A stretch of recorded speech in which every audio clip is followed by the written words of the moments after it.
Bharatiya Janata party Mulugu మండల అధ్యక్షులు కాలం కుమార్ గారి ఆధ్వర్యంలో మరి ఇప్పుడు కార్యకర్తల సమావేశం ఏర్పాటు చేయడం జరిగింది. మరి తెలంగాణ వచ్చినప్పటి నుండి నేటి వరకు కూడా మరి పీడిఎఫ్ దందా అనేది ఇష్టానుసారంగా జరిగింది. అదేవిధంగా కాంగ్రెస్ వచ్చిన తర్వాత కూడా మరి కాంగ్రెస్లతో కూడుకొని మరి అనుచరులు కూడా ఇప్పుడు ములుగులో స్థానికంగా ఉన్న మంత్రివర్యులు సీతక్క గారి అనుచరులు ఈరోజు మరి ఈ పీడిఎఫ్ దందా చేస్తున్నారు.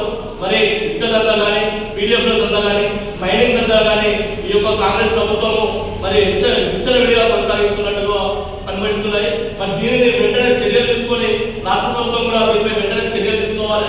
మరి గతంలో చూసుకున్నట్లయితే గతంలో పీడిఎఫ్ బియ్యంకు సంబంధించింది డీలర్లే కానీ అదేవిధంగా విద్యార్థులకు సంబంధించిన వార్డెన్సే కానీ అదేవిధంగా డీలర్లు మరి ఆదివాసీ గుడాలకు పంపించే పీడిఎస్ రైసులు కూడా ఈరోజు ఎచ్చేదిగా కర్ణాటక, మహారాష్ట్ర, ఛత్తీస్గఢ్ వంటి రాష్ట్రాలకు తరలిస్తున్నారు.